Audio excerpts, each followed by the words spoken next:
Okay. So again, a very warm welcome, Radhe Radhe, to all of you. Welcome back to Bhagavad Gita daily session series. Always good to be back after a little bit of a break. So hope you're having a great start to your week or preparing for starting another Monday. So let's get started. I'm going to share my screen and we will get underway with today's session, starting with our opening prayers and the soul soup segment, like we always do. So let me share my screen. It's already being shared. Let's get started with our opening prayers. Gurur Brahma, Gurur Vishnu, Guru Devo Maheshwaraha, Guru Sakshat Parabrahma, Tasmai Shri Guruve Namaha. Vasudeva Sutam Devam Kamsachanuramardanam Devaki Paramanandam Krishnam Vande Jagadgurum Krishnam Vande Jagadgurum. Radhe Radhe, good morning, good evening, everyone. So let's get started with our Soul Soup segment where we are doing the mind management series. Oops, this. Yeah, so as part of this, we'll come back to the shloka. We're going to introduce the new shloka. A science of mind management, we are talking about the afflictions of the mind. We spoke about anger, we spoke about greed, and then we said the mother of both of them, desire, is what we introduced as well. So today we will continue to build on that to see, there's a story from Bhagavatam, scriptural reference on a story that tells us how desire works and whether it truly takes us closer to the happiness or the bliss that we are seeking through fulfilling those desires. So, and desire has been singled out. I mean, how do we desire? We typically, not typically, I mean, that's our medium to fulfill our desire. The five senses that we have, the sense of taste, sight, hearing, smelling, and touch. And desire has been singled out as in all the Vedic scriptures as the worst mental affliction. Even Buddhism has four commandments around desire, right? It talks about that there is misery in this world. The cause for misery is desire. You finish off the desire and you can finish off the miseries. So let's look at it, this desire. So there's a very powerful story on how desire it gets inflamed. It is said that nobody has become happy by trying to satiate the desire. It's like putting fuel to fire. It comes back bigger and stronger and really does not take you closer to happiness at all, right? The itch still remains, even though you try to fulfill the desire. So this story is about Saubhari. Saubhari, he was a great sage in ancient times, and Saubhari was no ordinary hermit or an ascetic, right? He's mentioned in Rig Veda as well, and there is a mantra called Saubhari Sutra in that as well. In fact, there is also a scripture Saubhari Samhita. So he was pretty um, advanced ascetic or a hermit, not a regular one, right? Now, he was not just another hermit, and he had attained such control over his body that he could submerge himself in the water and carry out meditation underwater. That was the level of yogic siddhis he had acquired, very powerful hermit. So one day, while he was doing his meditation underwater, he saw a couple of fishes mating. So when he saw that, it inflamed sensual desires in him, and then he wanted to experience that as well. And because the desire was so strong, he gave us his spiritual practice and came out of the water. Right? He stopped his meditation, came out of the water, and wondered how to fulfill his desire, which got inflamed by seeing a couple of fishes mating. Now, in those days, Ayodhya was ruled by Mandhata. There's a king whose name was Mandhata, and that king had, he was a very illustrious and a noble ruler, and that king had 50 daughters. 50 daughters. Okay, can you believe it? So, and then he thought that Sobri said, all right, let me approach the king and marry one of his daughters. Okay, that's what he thought. One of the 50 princesses. And then he approached the king, and king, looking at that old man, thought, is he really sane? I mean, is this the age to get married? And but he knew that he's a powerful sage, and he feared that if he's going to refuse him, he might curse him. You know how sages can curse at times as well. But if he consented, now he was caught between, that kind of a dilemma, because if he consented, that life of one of his daughters would be ruined, because who would marry their daughter to an old man? So he was in a dilemma. And looking at that predicament, he said, "Oh, Holy One." So he said, "Let me play safe. I have no objection, okay, to for you getting married to one of my daughters. But the condition is I'll bring all the 50 daughters to you, and whoever chooses you will become, you can marry that daughter." And he thought that he was very confident that on looking at this old man, none of the daughters would select him, and he'll get rejected, and the problem will be solved by itself, right? He'll not have to worry about getting any of them married. Now, Sobri was very smart. He became aware of king's intention, and he said, all right, sure, game on. I'll come tomorrow, and let's do this swamvar that you have created. And that evening, he used his yogic powers to actually become a very handsome young man. Okay, those powers are achievable when you do that practice, and he became really attractive, handsome young man. And then he presented himself at the palace next day, and when all the 50 daughters they saw him, now the problem turned the other way around, right? Uh, all the 50 wanted to marry him. His king was hoping that they will reject him. Now, not one, but all 50, they were head over heels with this young man that they were seeing in front of them, and said, "We'll marry him." So, anyways, now the king was bound by his word, right? Raghukul Reet Sada Chali Aayi, Pran Jai Par Vachan Na Jai. He was an Ayodhya ruler anyway. So he had to marry off his daughters to the sage, and now he was worrying.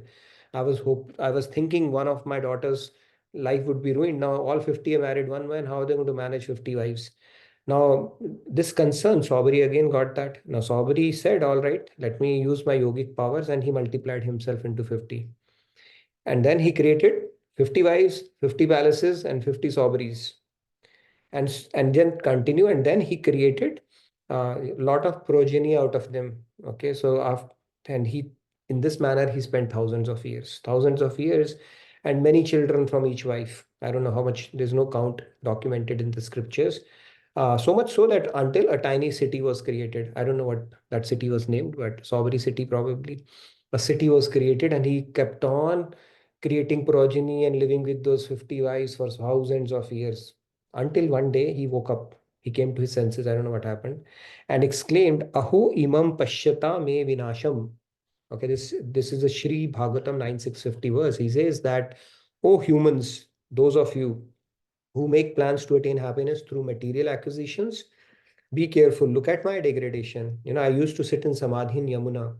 I created 50 bodies with my yogic powers, living with 50 women for thousands of years. And yet, I did not experience fulfillment." Okay, this is well documented in Bhagavatam. "They only kept hankering for more. Learn from my downfall and not be fooled into thinking you will ever fulfill desire." And this desire has been called as Mrig Trishna in our scriptures, which means like it's like a mirage which is being chased by the deer. And it's purely, I mean, if you have read physics, it's sun's rays reflecting, which gives you a illusion of water, which is not there at all. So desire, the body may grow old, but the desire will always remain young. So nobody can actually uh, f- uh, become happy by satiating a desire. That is the principle. That is the key story, key learning from the story of Saubhari Rishi. Now, again, a quick nutshell capsule. He was meditating. He was happily meditating, right? He used to meditate every day until he saw fishes mating. That arose sensual desires in him. And then he came out of his practice, went to the king, married 50 daughters, converted himself into a handsome young man, not just one, but 50 of them, went on to live for thousands of years and created a lot of progeny until a city was created. And he said, "I'm still hankering for more. It has still not come." In fact, he had that aha moment that none of it could bring him any closer to the fulfillment that he thought it would give him by leading or trying to satiate his senses or desire. This is a very powerful story. Um, Likewise, Maya is creating certain mirage for us as well, that hey, come, I'm going to give you happiness. You do this, you'll get happiness. You do this, it's a fake promise, right? So we see so many people promise happiness in billboards and advertisements as well. We know it doesn't work like that. So scriptures are powerful. If we actually reflect on that, it's a very powerful message to understand and put some of our desires in perspective. So with that said, let's go forward. In fact, I'll have to go back because slide I did not structure today. Today we're going to introduce new shloka 5.16. I'm going to recite it. We'll pick up 3 hands and then we'll get started. By the way, towards the end, we'll have a new segment. Dhruvil is going to talk about some of the practical tools. We've been talking about free will, so I'll give him some time to talk about that so that we can look at some kind of utilities framework or some basis of making decisions and then implement on it, and then maybe do some reflections on Thursday. So we're trying to experiment with this idea. We'll see how that goes. And please keep on providing your feedback around it as well. So I'm going to cite it and you're welcome to follow along. ज्ञानेन तु तद्ज्ञानम् येषां नाशितमात्मनः तेषामादित्यवत् ज्ञानं प्रकाश्यति तत्परम्. Okay, Aparna ji, Radhe Radhe, please go ahead. Radhe Radhe. Radhe Radhe. ज्ञानेन तु तद् अज्ञानं येषां नाशितमात्मनः तेषामादित्यवत् ज्ञानं प्रकाशयति तत्परम्. Thank you, Radhe. Thank you. Shri Ramya ji, Radhe Radhe. Ready? Radhe Radhe. Radhe ज्ञानेन तु तद् अज्ञानं येषां नाशितम् आत्मनः तेषाम् आदित्य वच् ज्ञानं प्रकाश्यति तत्परम्. Thank you. Radhe Radhe. Very nice, Udrut. हमारी मौसी कैसी हो, श्री रम्या जैसी हो. So very good job. You're a perfect aunt, I must say that. Okay, let's take a couple of more hands and then we'll get started. I'll prefer the ones with video on. So Sam ji, Radhe Radhe. Radhe Radhe. Okay, Sam ji. ज्ञानेन तु तद्ज्ञानं येषां नाशितम् आत्मनां तेषाम् आदित्यवत् ज्ञानं प्रकाशयति तत्परम्. Radhe Radhe. Thank you, Radhe Radhe. Maybe one more hand we can take and then we'll get started. Let's freeze it and we have a lot of content to cover in another section as well. Maybe one more hand, one who's on video, maybe we can give them preference. Uday Kumar ji, Radhe Radhe, please go ahead. Yeah, Radhe Radhe. Radhe Radhe. ज्ञानेन तु तद् अज्ञानं येषां नाशितम् आत्मनः तेषाम् आदित्यवत् ज्ञानं प्रकाशयति तत्परम्. Radhe Radhe. Thank you very much. So remaining hands we'll take tomorrow. So let's get started. This shloka Lord is saying that, but for those whose ignorance is destroyed by divine knowledge, the supreme entity is revealed. Just as the sun illumines everything when it rises. So let's get deeper into this shloka. Now, today I'm going to introduce 5 orchestra men that we all need to be wary of. Okay, these people are playing a music and we are dancing to their tunes. Okay, so let me start with the first one. The first gentleman, as you see, what's happening? Oh my God, did I mess it up? Okay, this is the first gentleman. Okay, which is called avidya. Sorry, my animation got a little out of whack. Never mind. So, which is called avidya, ignorance. The second gentleman that you would see is called Asmita, which is called I amness. The third one is Rag. The fourth one is Dvesh, and the fifth one is Abhinivesh. We'll talk about that a little more, Dual. So these are called, these five people, as you see, they are playing some kind of a band or an orchestra, right? They are actually making us dance. And these are called Panchakleshas in our scriptures. We have to deal with it and we have to stop dancing to their tunes if we have to get out of this cycle of life and death. Now we will get into it a little more in detail because it's very important to know that these are the afflictions that we are all suffering from.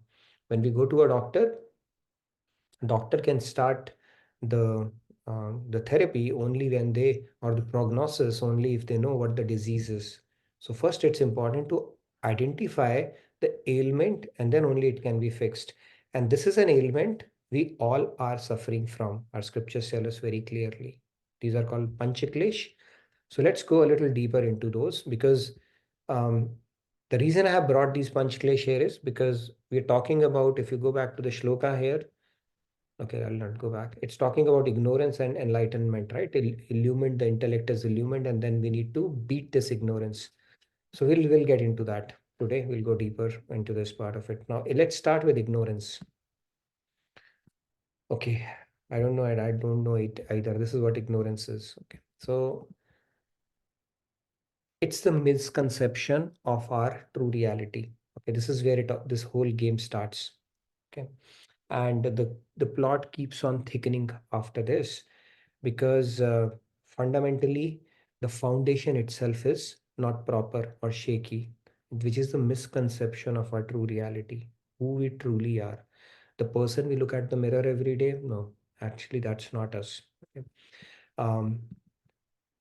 Believing that the temporary is eternal, right? That thought process is there as well. Something which is very temporary, anitya, we consider it as nitya.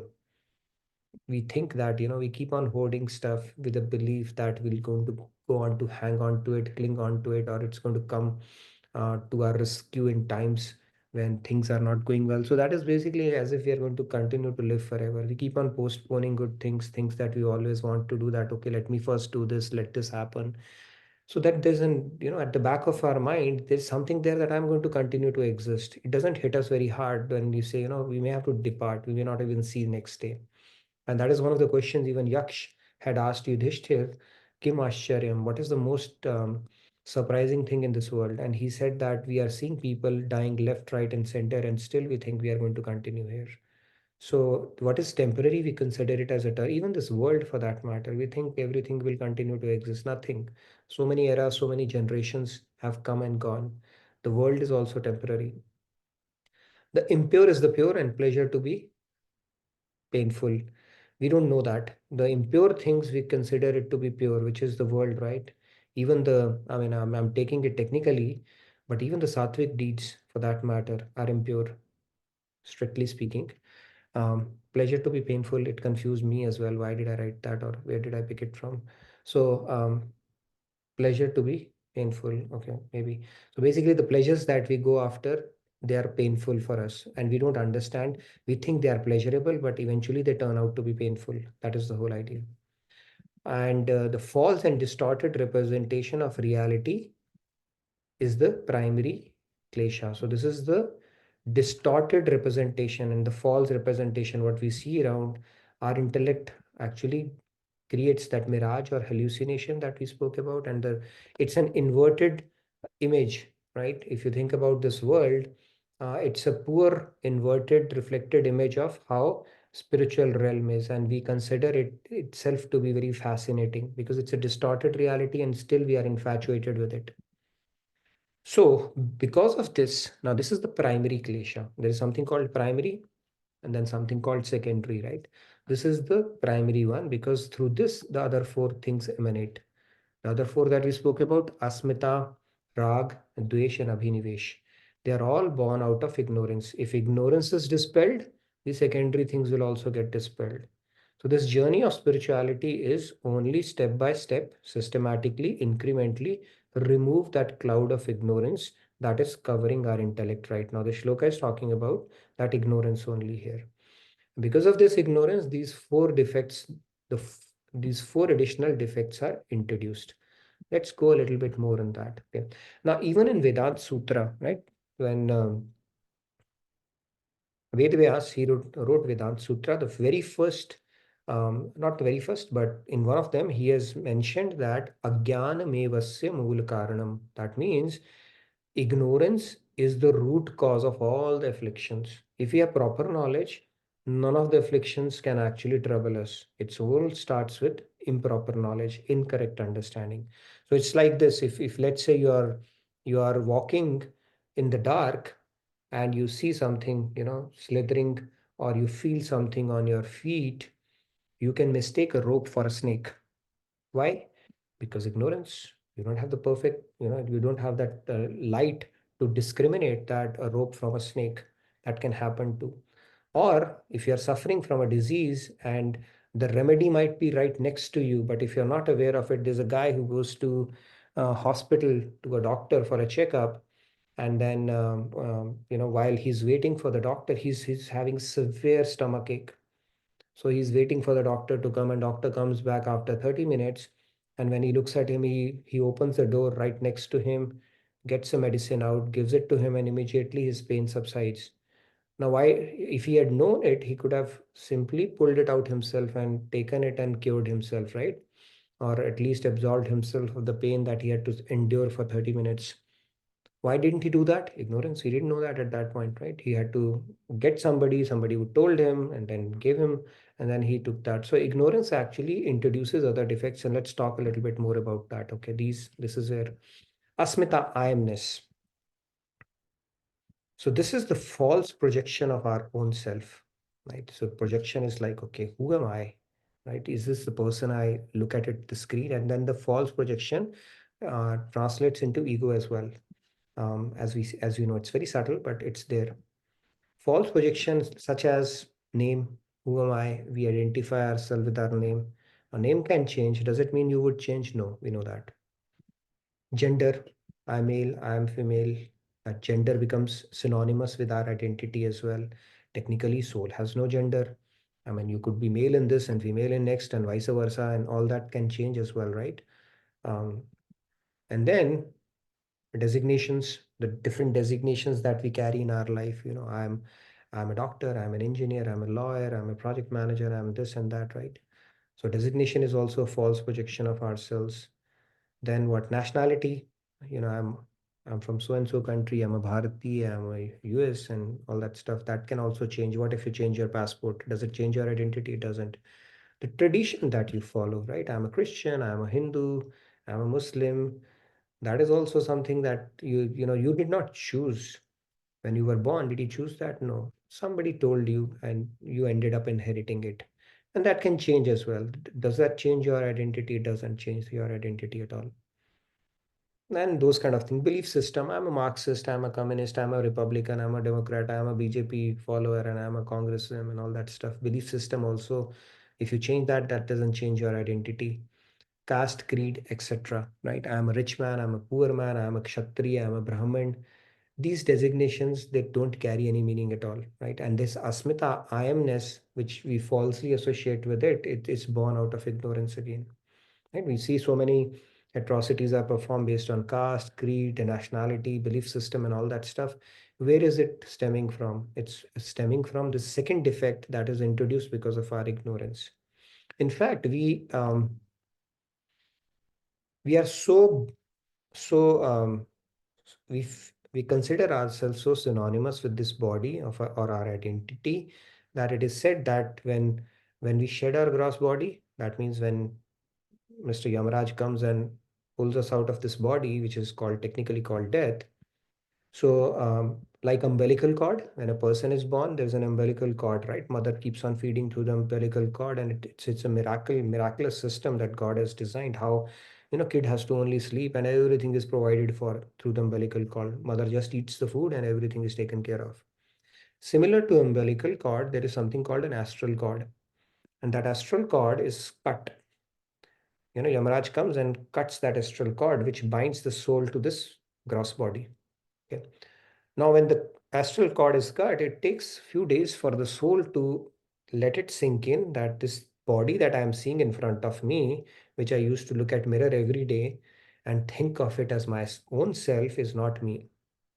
That is how synonymous we consider ourselves with this body. So just imagine yourself, you can do a meditation. I think there's one meditation Swamiji has created or somewhere I've come across where you come out of your body. Some people might have had those experiences or experienced it as well. You come out of your body, you look at yourself, and then it takes the soul to bit of time to get that closure, and that's why they give you 3 days, right? 3 days and 13 days ceremonies are there, so that soul understands that okay, it was not me, and now I have to move on to my next journey. So that is why you say, you always have that moment where your mouth is open and you get shocked.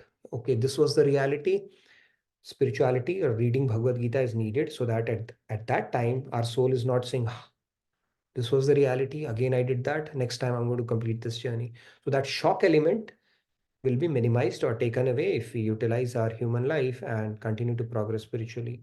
So these all identities that we associate ourselves to are at very superficial or a bodily level. And this ignorance is created because of the first effect, right? It's all because of ignorance that we consider a false projection of I. This is who I am. We are a spiritual soul. We all are. And in from that standpoint, we are all kinsmen. Kinsman means we are all related to each other, right? We are all spiritual spirit souls as a fragmental part of God. So we are all kins to each other. And if we have to impress Krishna, you better learn to deal with his relatives also, right? We are all relatives of Krishna in that way, right? So if you want to go to, a husband or wife's house, the in-laws, you need to make good relationship with them as well. At least learn to operate effectively with them. Anyways, now let's move on. The second defect is, it's an important one, the rag and dvesh. The rag and dvesh, we will take it both together. The second and third uh, that we spoke about, the afflictions, which are introduced because of ignorance. They are two sides of the same coin, essentially. One is positive attachment and one is a negative attachment. Both are equally dangerous for us, okay? Especially if it is related to humans. Attachment and aversion are two sides of the same coin. Like I said, aversion is nothing but negative attachment. And it is a bit like this. I like this. In the initial days of Bhagavad Gita, I'd introduced this pendulum. I'd keep bringing it back. So here is the pendulum. It in a very perfect, stable condition. I used to find it very difficult to solve these questions in physics, the amplitude and all, but now I like it. And then you look at the one extreme attachment, right? Extreme attachment. It's like you've gone to one extreme, your mind is hooked to somebody, neural pathways are formed to that. So one way is looking at this, but the other way, if you think about it, when something goes on one extreme, it has gained potential energy to cover to the other extreme as well. So if you're not, your amplitude, which is the displacement on either side is minimal, then you are close to equanimity, equilibrium, or stability. Because if you have a tendency to go to one side, there's a good likelihood that you will go to the other extreme as well. Okay? This is how it's meant to be, right? So that is why pendulum explains it very nicely. And aversion is on the other side as well, right? So sometimes you've seen people, they're hyper on either side. Oh my God, I love this. Oh my God, I hate this. God says, forget about this love and hate. Just get centered, okay, grounded around this thing, because these are all fleeting feelings that you get. So equanimity is the key. And just as an attachment, the object of attachment repeatedly comes to one's mind. Same thing happens in aversion. See, if you, end of the day, anything that takes our mind, in both the cases, it's going to take your mind. And so it's a negative attachment, and equanimity is what is recommended. Now, this is a material concept. From a spiritual perspective, if you take your mind to God, you're able to take your mind to God. This is a good attachment. Anything that is a liability, which will show on the ledger and balance, right? When we do accounting, there is a ledger and balance we create. So on one side you have assets and one side you have liabilities. So it's good to have assets and it's not good to have liabilities if anybody understands accounting and a bit of those principles. But anything that is a liability in the material side actually becomes an asset on the spiritual side. So if you form attachment to God, then it's a good attachment to form. In fact, God is like a philosopher's stone. Even if you have aversion to God, if he's harboring, I mean, he's taking your mind space, it's a good thing. But it is not recommended for normal people like us to, practice our devotion in a sentiment of aversion. Why would you do that? Big, the demons and stuff, people like them, they could do that because they were anyway realized sages. They could practice it that way, like Ravan did, Kans did, and then realized God because they were already liberated souls. For normal humans being, attachment is a good way. But when you do it in the material world, it becomes a liability, and it is born out of ignorance again, right? Our mind gets attached, or we get aversion to something. God says you have to rise above these dualities even in the world. So just become equanimous, closer to that. So it's not this wildly swinging pendulum is not going to come to that stable position all of a sudden at this, uh, quickly. But then at least what is in our control is to have that amplitude reduced over time. And as long as it is reducing, the wild swinging movement on either side, we are progressing. So that is the key. And then the last one is, oh, do you like this? I don't know. I found this picture pretty fascinating and interesting. Okay, I'll give you a moment to digest this, right from birth all the way up to the old age and RIP. RIP. So this is called Abhinivesh, will to live. So will to live is there in all of us. Even if somebody says, I have had enough of this life and my life is a waste and what's the point of living and this and that, you go and put a pillow on their face and try to suffocate them. I mean, not to try to do that in real life, but they'll say, okay, leave me, I want to live. So this inherent desire to continue to live is there in everybody. And that is born out of the fact that we are fragmental part of God. So if you look at soul, soul is Anusat, Anuchit, Anu, Anand. It is eternal. So it is an inherent thing. It's a true nature is eternal. Soul will never cease to exist. But because of the ignorance, again, the first effect, what happens is we think that when we shed our gross body, when we die, our existence will cease to exist. And that fear is manifested basically. So this is the universal fear remaining with us until our death. Oh, I don't want to die. Okay, I don't want to die. So that fear will continue to persist. And we know that one day we will indeed die, yet out of fear, death is deeply buried in our unconsciousness or consciousness. And then they say, as sure, there are only two things which are certain in life, death and taxes. And death is something that we mistakenly think will basically our existence will will cease to exist, which is not correct. And that is what Arjuna is being told by Lord Krishna right in the beginning. He says, I'm going to kill my relatives and this and that. And then he says, Nainam Chandanti Shastrani, Nainam Dhati Pavaka. He's explained that the soul, no weapon cannot shred it, wind cannot dry it up, water cannot wet it. I mean, you are a divine soul. That is what the Sankhya Yoga, the fundamental point that Lord Krishna makes to Arjun before he expounds on the deeper philosophy around how to take things or do work, and so that you are doing more liberating karma and all. But first get to know thyself. So because of ignorance, this will to live, that fear of death is there always. Okay, so this manifests in this form.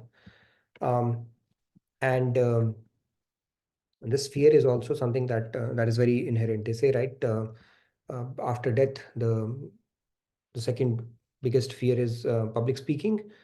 But that fear can be conquered, but the fear of death can only be conquered by reading Bhagavad Gita or understanding scriptures. So this is there. And if we look at it, the fundamental reason why all of these defects we are experiencing is because of avidya, ignorance. If you remove that, the other defects will automatically be taken care of. With that said, I'll take a quick pause to see if anybody has any questions on what we have spoken about before we move to our next segment. This is the main culprit, avidya. Okay, the other four people, they will not even exist if the first bandman is addressed or tackled right at the beginning. Swadruth is going to ask the first question. Go ahead, Swadruth. Ask. Radhe. What is Krishna's vehicle? Krishna's Vehicle. Vehicle. Krishna's vehicle, Narayan's vehicle is that Garud. Now, I don't know if Krishna has actually used any vehicle in Mahabharata, right? He can basically, he doesn't even need a vehicle. But in his Narayan form, he takes Garud. That much I know. And Or if he borrows the vehicle from his wife, Lakshmi, as a Narayan, then it will be Ullu, an owl. And if he borrows, now I can go on and on. And if he borrows it from, so basically, I haven't heard of Krishna using a vehicle, at least in his Leelas. Jyotiji might have an answer here. Jyotiji, go ahead, please. Radhe Radhe Jyoti ji. Radhe Radhe. I could not resist answering for this Yes. little kid. Bhagwanji did Nar Leela as a human, as Krishna. So he did not have the Vahan like the gods do. But when he came to pick up Rukmini, he used a chariot. And so one would say that as the Nar Leela, he did what humans do. And as such, he used a chariot like a normal Chariot. human at that age. Right. As a king, he used a chariot. And as a Brajvasi, he would use bare feet as his vehicle, right? And the reason he would use bare feet was because he said when the cows, he would go out to graze them, when they did not have shoes, why would he wear anything, right? So that's what he would do. Yes, that's Thank you. right. Thank you, Radhe Jyoti. Radhe. And the fact that you brought in that chariot, that was I think the first official haircut when it was given, right? When Rukmi followed Rukmini and Krishna was eloping with her, he tried to stop her, and I think he gave him a haircut, half haircut. I remember that from Mahabharata. So, anyways, it was a bit of a trivia. So, Swadharut, you took the discussion to a different tangent altogether. Anything related to? So, I hope you got the answer. He did not use any vehicle. Okay, but in his Narayan form, he uses current. Yes, Manoranjan ji, you wanted to say some doha today? And there's also a comment from Krishna. Mhm. Sometimes he sat in cart pulled by gopis.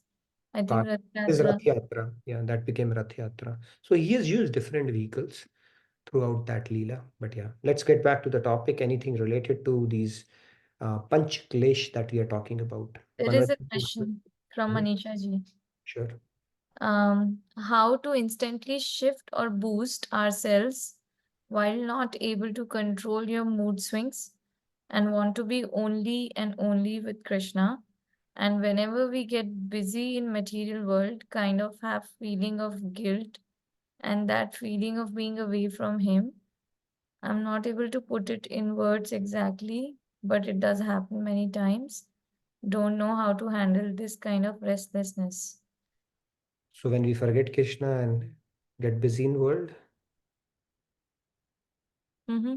so I think the moment that brings you back to Krishna, that moment has to be celebrated, right? That's an inflection point in your thought process. So I would focus on that and try to bring it as frequently and and for as long as possible. And that is what the sign of progress is. See, we are dealing with the conditioned state of eternal lifetimes. So it is going to be a journey. So got to be realistic about it. Now, if you're going to be too hard, you are not going to wake up as a saint next day, right? You may, but it's generally difficult for us to do that. But as long as we are sincerely trying to make efforts around that, I think that is something you got to understand that it's going to take a bit of a time. And a good devotee is always optimistic. They don't become guilty. They don't you know get stuck in negative energies like guilty, remorse, losing hope, pessimistic. No, it's like God does not like that. It's like you are giving up hope on yourself and God has hope on you. So you can't put Krishna down. So just next time you feel like that, say, I'm not going to put Krishna down. He has hopes from me, and with His grace, everything is achievable. And see, the moment when you, even in meditation, let's say your mind wanders somewhere, but the moment you are able to bring it back, that moment is so awesome because that moment is telling you now you need to get back. What if you didn't get that moment? Your mind would always be in world only, right? So think how you can get that moment quickly, reclaim that moment as frequently as possible, and stay optimistic around it. With God's grace, anything is possible, and we continue to make efforts as best as possible. So, but feeling guilt, remorse, becoming pessimistic. I think that's not a good way to approach this from a spiritual perspective, because it will not please Krishna. He has hopes on you, so why would you lose hope on yourself? Yes, Manoranjanji, you wanted to add something? Yeah, thank you for waiting, Radhe Radhe. Radhe Radhe. Yeah, I Manoranjan. just wanted to Radhe Radhe, am I audible? Yes. Very much. Yeah, I just wanted to answer the child's question. He said that whether Krishna was having a vehicle. Yes, Krishna was having a car, and he possessed that car when actually he came to Dwarka and he became Dwarkadhish. And the name of his car is known as Nandi Ghosa. Okay. And his driver's name was Daruka. Daruk. So Daruka stayed with Krishna with his car Nandi Ghosa. That means what we call as Ratha. Up to the end when Krishna sets his body at Pravas Khetra. So the name of his car is Nandi Ghosa.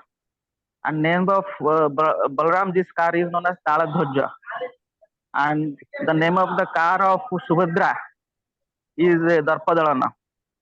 Thank you. Thank you, Manoranjanji. That's a lot of trivia information you provided today. So thank you so much for that. Um, it- and Swadharth, hopefully it not only answered but over answered your question. So thank you so much for that, Manoranjanji. Yes, Samiran. Yeah. Radhe Radhe, Samiranji, please go ahead.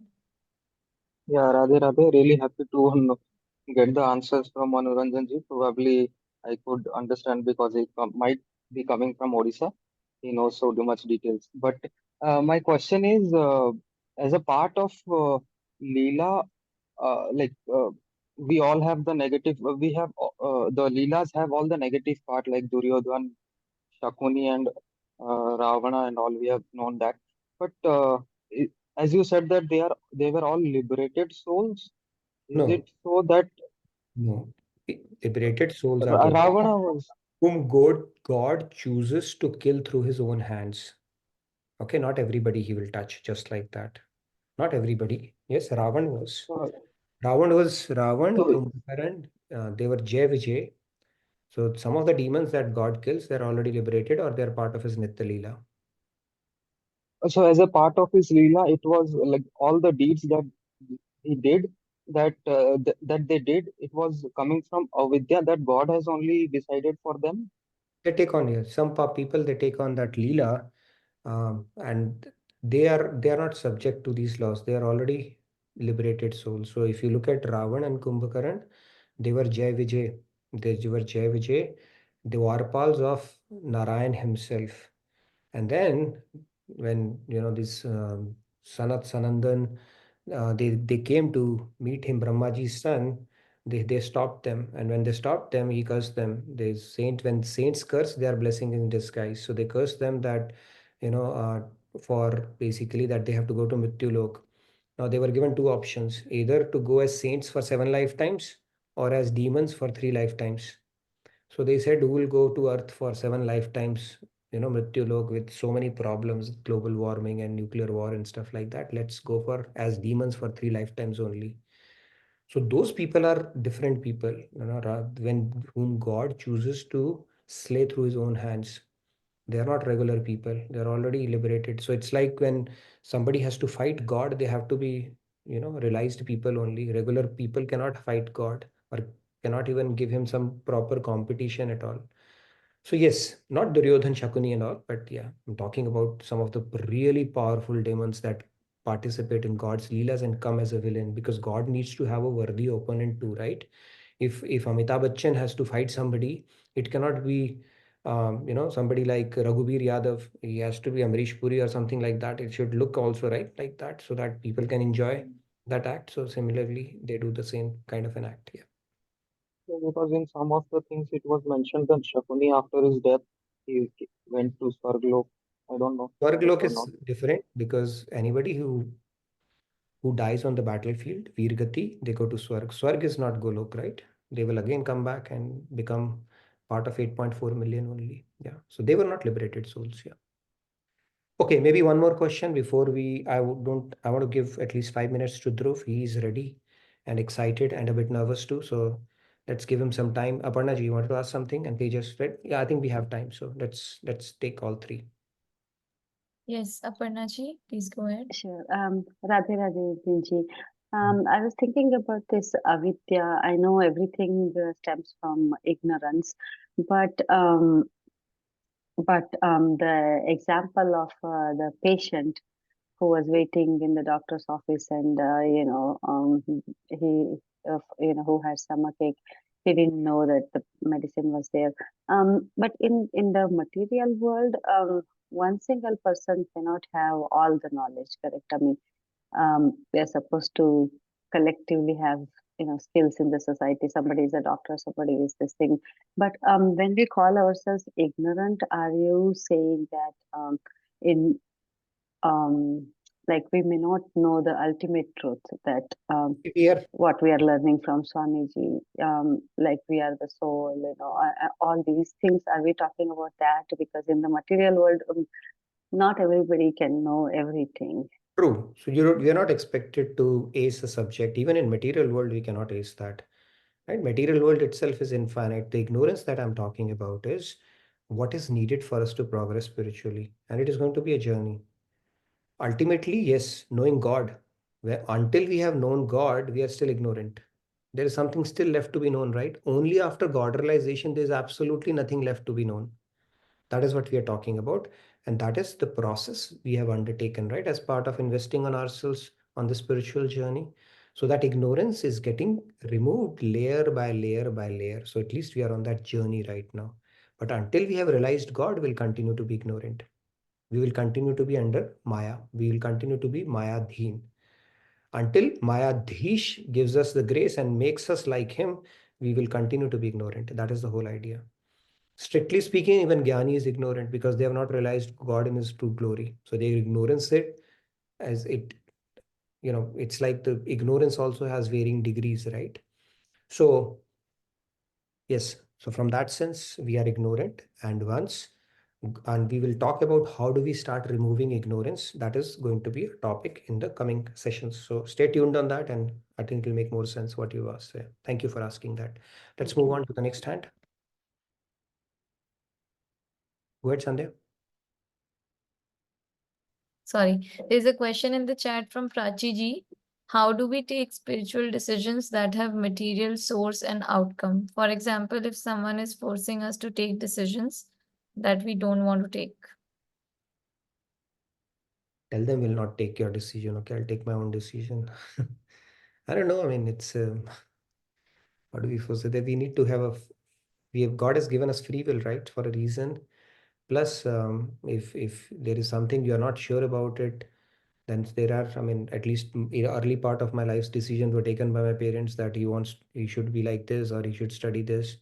Until I woke up to understand I was equally bad at everything, and I decided let me take the bad thing rather than the worst thing for my own self.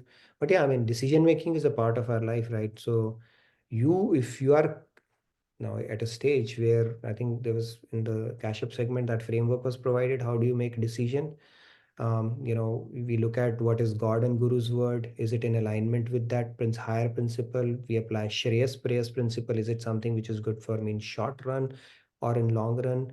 And at the end of the day, whatever decision you make peace with it, right? It's like you may go wrong, but at least you're taking a decision in all sincerity and honesty around it. So you take, otherwise people will always have an opinion, right? Somebody will always have an opinion about what you should be doing in your life. But as an adult, it's I think imperative on us to first arm ourselves with the right understanding, knowledge, and be able to make our own decisions, what we think is in line with our long-term aspirations and spiritual aspirations as well. But if there's anything in particular you want to talk, we can talk, maybe have a bit of a context, and then I can bring it to the session for others' benefit as well. Yes, Tejas, one last one before I hand it over to Dhruv. Anything else, Sandhya, you wanted to ask? No, that was it. Yes, Tejas. Tejas ji, Radhe Radhe. Radhe Radhe. So, regarding with the soul, context of the soul, right? I remember, like in Mahabharata, like Krishna says, like the adharm component in like people like Duryodhan and Shakuni was so much that it is better to end their life here so that their soul in their next body will try to attain, they'll try to progress and try to make themselves better. So this is something that I read. I just wanted to clarify that also. So it's there, the soul is getting another chance to improve itself, because in this life they did so much adharm that they could not be rectified anymore.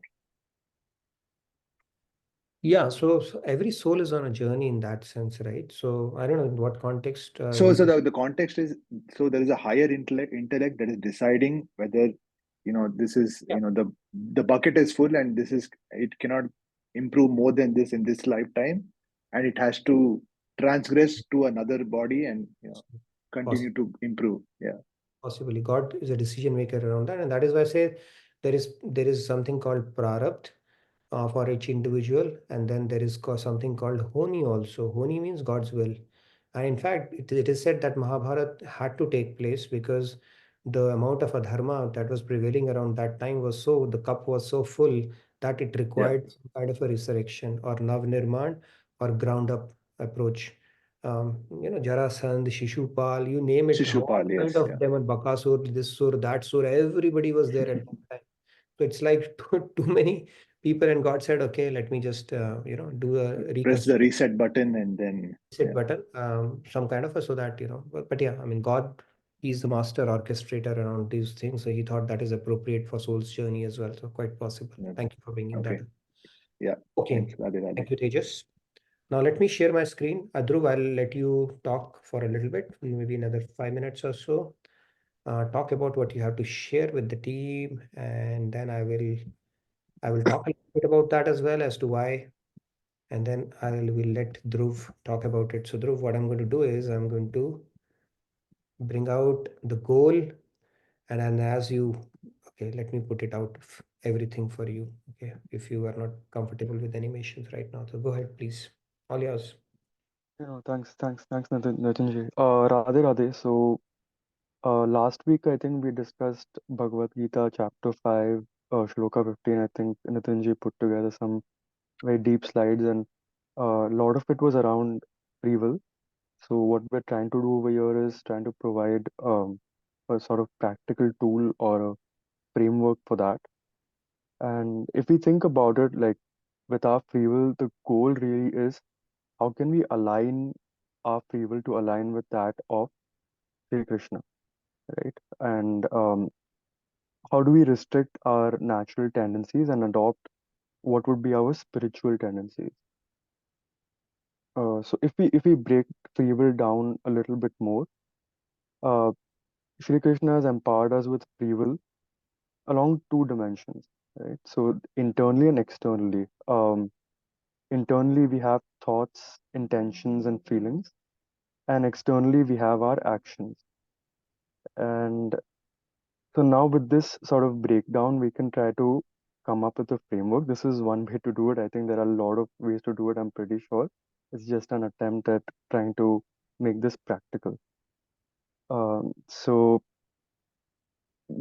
before we do an action, um, I think one thing that could be useful is imagine that Shri Krishna is right there in the room or on your side, however you want to envision, right?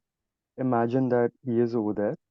You're about to do something, really like what you're doing. That's like pretty important. I think that's the first part of free will, that we sort of align what we're doing with the will of Shri Krishna.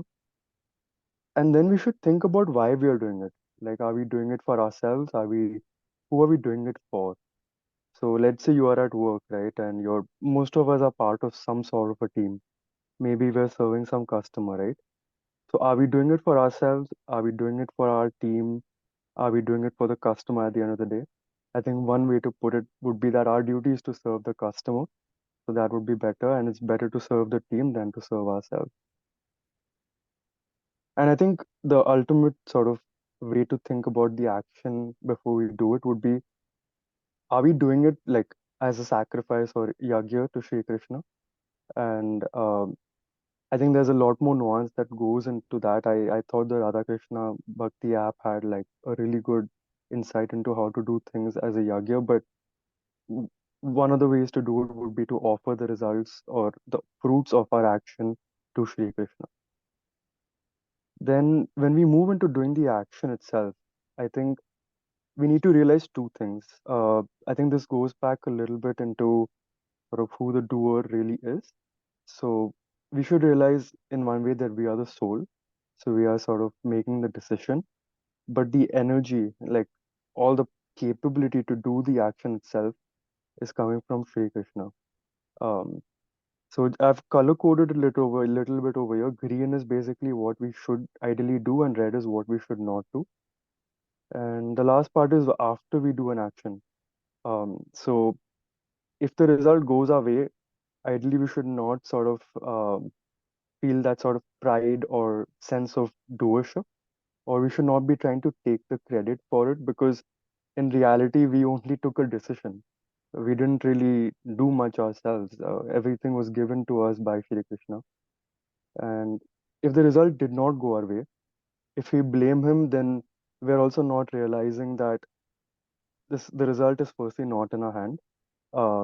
There's like a lot of factors that go into it. Our own efforts, of course, our karma, our prarabdha, everything goes into it. Other people's efforts, other people's karma, and of course the will of God itself, Shri Krishna. So it's not in our hands, it's in Shri Krishna's hands. And basically whatever comes our way, if we can accept it with the case, then we are in some sense aligning our free will with that of Shri Krishna. Thank you, Dhruvil. I mean, good attempt. This is the first time Dhruvil has put together this slide, and thank you for taking that initiative. I can see a few hearts and claps coming your way. And the idea is that we discuss so much of stuff, and as Dhruvil, is gracious enough to pick on this assignment, he said, okay, I'm going to churn it and draw some practical tools and stuff out of it so that we all can, reflect on it and start utilizing it in our day-to-day life. Say, how do we break it down at a most fundamental level in our decision making in a day-to-day lives, right?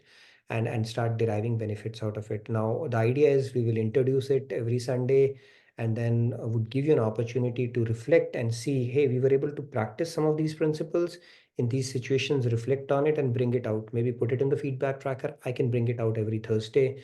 We that maybe consolidate it and bring it out for everybody's benefit. It really helps if you say, you know what, in my job I came across this situation, or in my personal life I came across this situation, and this is how I was able to apply this principle, and this is how I felt, right? So if you can do some reflections around it and share it, that'll go a long way. That'll be like putting it to practice what we are learning and letting everybody else get inspired and benefit from it as well. So that's the whole idea. So thank you again. Kudos to you, Dhruvil. And let's continue to work on this. I think this is a great way of taking this knowledge a little more deeper. So thank you again for that. Okay. With that, anybody who wants to say anything about this, please fill out the feedback tracker. Do provide your feedback. We'll try to make it a little more visual as we go along, but it's a start and definitely a great one, Dhruvil. So kudos to you once again. Thank you very much. Yes, Sandhya, you wanted to add something? Yeah, so excellent. Thank you so much, Dhruvilji. And I was actually very much looking forward to this, practical tools that we can adopt on our daily life and see change. As something I remember this, Nitinji, you had said, I guess maybe an year or even longer back, that we should just try to chant Radhe Shyam with every breath throughout the day.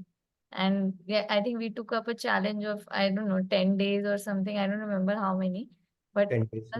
diligently trying it made so much of a difference. So these little things, if we just try and practice, we can start making this theory into realization to some extent. So yeah. So thank you so much for this initiative. Yeah. Yep, no two ways about it. Excellent, Dhruvil. Yes, Monica ji, glad to see you. Long time. Go ahead, please.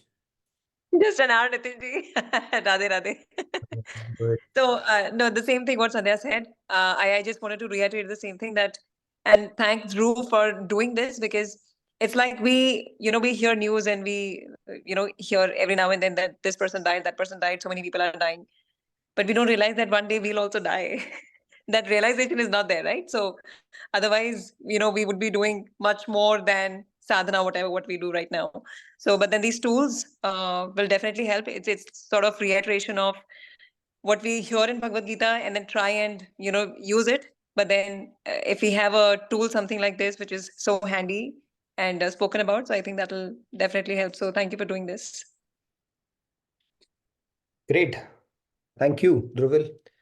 So with that, we come to our devotional segment. Let's do a few chants and then we can wrap up our session. Yeah, one thing I wanted to say that, yeah, talking about, keeping this knowledge at the back of our mind that any day could be our last day. Even otherwise, if we think we have, this is a good activity actually to know how much noise we have in our life and how many activities we truly do that we think we should be doing. If you had somebody told you for, God came and told you you just have 3 more days. Okay, forget about three, 1 week, let's say like Parikshit, for a fact. So what are the things you would want to do? If you truly think about that, then it will tell you how much noise we have in our life, right? Would you really care what's going on in Middle East at that point?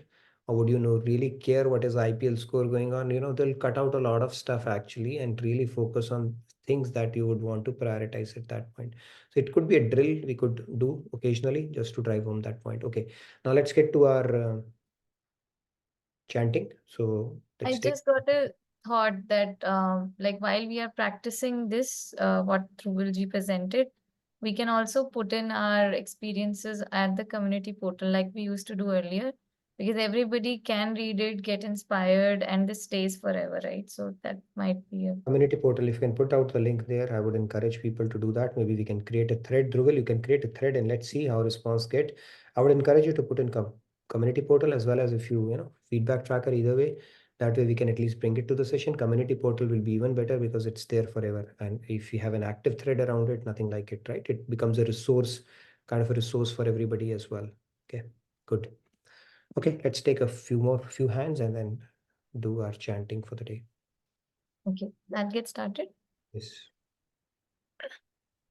बंधन और मोक्ष का कारण मन ही बखान राधे राधे याते कौनियो भक्ति करूं करूं मन ते हरि ध्यान राधे जय राधे कृष्ण राधे राधे राधे कृष्ण राधे.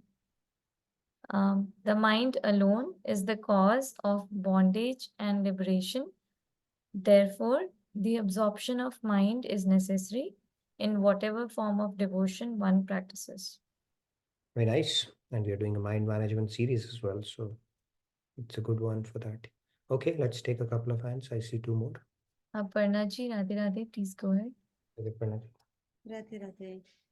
बंधन और मोक्ष का कारण मन ही बखान राधे राधे याते कौन भक्ति करूं करु मन ते हरि ध्यान राधे राधे जय राधे कृष्ण राधे जय Radhe Krishna Radhe.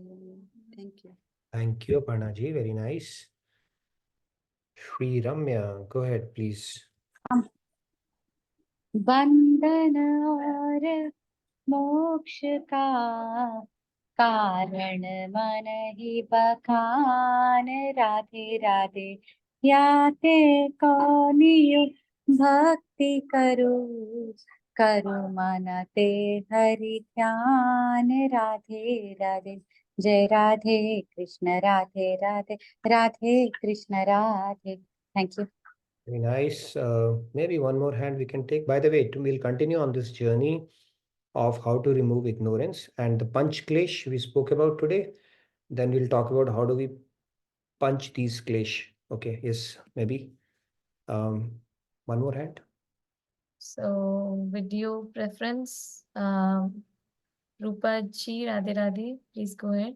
Radhe Radhe everyone. Maybe two more hands. Yeah, that's fine. Go ahead, Rupa ji, real quick. बंधन और मोक्ष का कारण मन ही बखान राधे राधे या ते कौन भक्ति करो करूँ मन ते हरि ध्यान Radhe Radhe Radhe Radhe Radhe Radhe Pratyusha, go ahead. You can take maybe one more hand. Go ahead. Radhe Radhe Pratyusha ji, Ra- please. Radhe Radhe बंधन और मोक्ष का कारण मन ही बखान राधे राधे याति कौन भक्ति करूं करो मन ते हरि ध्यान राधे राधे जय राधे कृष्ण राधे राधे राधे कृष्ण राधे जय Radhe Krishna Radhe Radhe Radhe Krishna Radhe Radhe Radhe Radhe Radhe. Thank you. So between Lakshmi ji and Riya ji, can you resolve it amongst yourself who wants to do that today? Because it can take only one more. Already overshot the time. Okay, whoever did it, who I think comes on cam. Riya ji's hand was raised for the shloka as well, and we couldn't take Okay, it. all right, Riya ji then. Okay, let's quickly do that. And okay, Thank you, Lakshmi will Lakshmi. take you as well, okay? But no more hands for the day. We will Radhe Radhe Riya ji, please go ahead. Thank you. Radhe Radhe.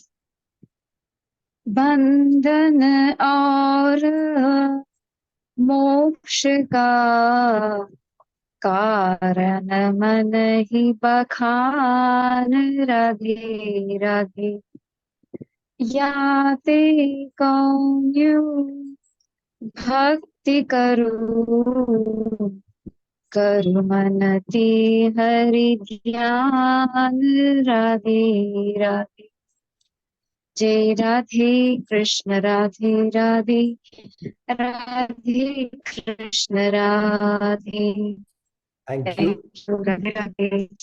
Thank you. Last, Lakshmi ji, please go ahead. Today is your Thank lucky day. you Go ahead, for please. waiting. Yes, Lakshmi ji, Radhe Radhe. Yeah, Radhe Radhe everyone.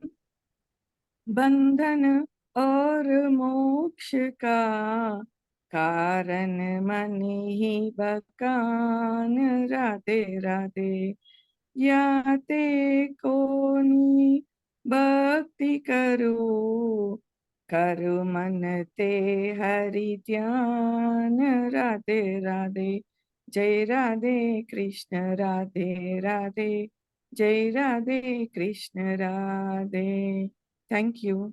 Thank Radhe you. Radhe. Radhe Radhe. And thank you everyone for giving this opportunity and participating so enthusiastically and your engagement. Tarunji, good to see you back. I think I'm seeing you after a while. So I look forward to seeing you tomorrow. We'll continue on this discussion and we'll talk about how do we tackle these panch kleshas, okay, and remove the ignorance systematically. So I'll see you tomorrow. Radhe Radhe. Good night. Good day from my side. Thank you, everyone. Yes, thank you everyone. And let's get started with the practice part as well. And see you all tomorrow. Radhe Radhe. Radhe Radhe. Thank you.